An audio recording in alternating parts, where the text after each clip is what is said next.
Don't buy Beamers, don't buy VXs. Go and buy a tractor because it's a production item. Go also Gura Beamer well. Talking about delivery. As of 2 days ago, Zambia was voted the best performing currency in the world.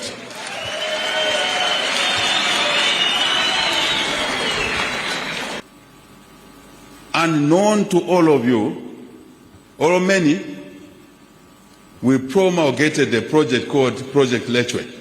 We didn't want it to be misunderstood. And went now on the residual Eurobond, Bond B. We looked at it, $1.3+ billion. We said it's still too expensive. We concocted a product here in this country, never done before, and decided to buy back that bond B of $1.3 billion plus. And we did that in order to further lower the cost of the debt service and create savings so we can continue supporting free education, so we can continue supporting health services delivery, so we can continue other things I'll mention here. So what is our next chapter? What's our next chapter? Further reduce the cost of living for every family. That's our drive now going forward. So everybody who doesn't understand the Eurobond, Bond B, Bond A, everybody or anyone who doesn't understand the meaning of a buyback, they understand the reduction in the cost of living. Kawunga, kansima. As the prices are going down, we will continue pushing that. We will expand healthcare to every corner of Zambia.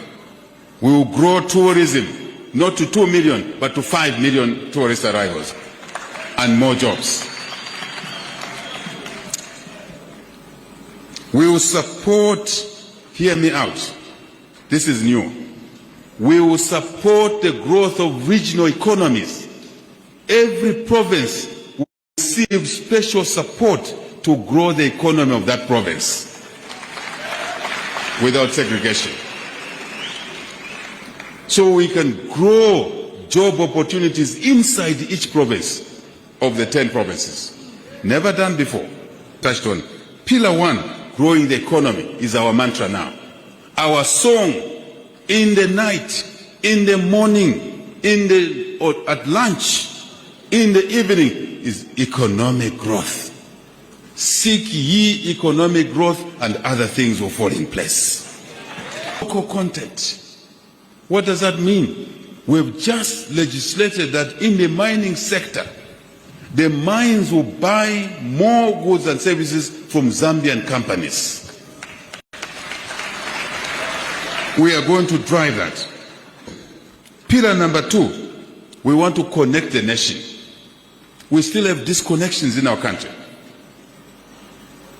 Where we are now, if you wanted to go to Solwezo or Mwinilunga, you had to go through Kawe. It was short. I said, I need more space. He said, I'll give it to you. And he extended the runway space for Kasama Airport. Today, we have a fully fledged international airport in Kasama. This will happen in every province. We are already working on Mansa now. We'll complete the works in Mansa. Chipata. We are opening markets for Zambian products in Congo, Angola. Now we are working on the Middle East. Watch the space. That's the work we are going ahead. That's the work. Pillar number 3, serving the people. Protect free education. No one should ever occupy that state house and take away free education. So we'll protect the rights of our children, starting with signing the law last week. Free education is now law. Going forward, we are going to put more measures to protect free education. Pillar number 4, government should deliver. Government should change the mindset to that of delivery. What do I mean? We would introduce performance contracts so that people don't just wait for the salary at the month end. They must show what they've delivered in exchange for a salary. Pillar 5, financing our future. We shall expand the public-private partnerships beyond the roads. When we introduced the public-private partnership, when we were bankrupt, after we took office, everybody laughed. They said, what are they talking about? Now we have the test of the pudding. Chingola, Chidelabombwe, Kasumbalesa Road, public-private partnership is working.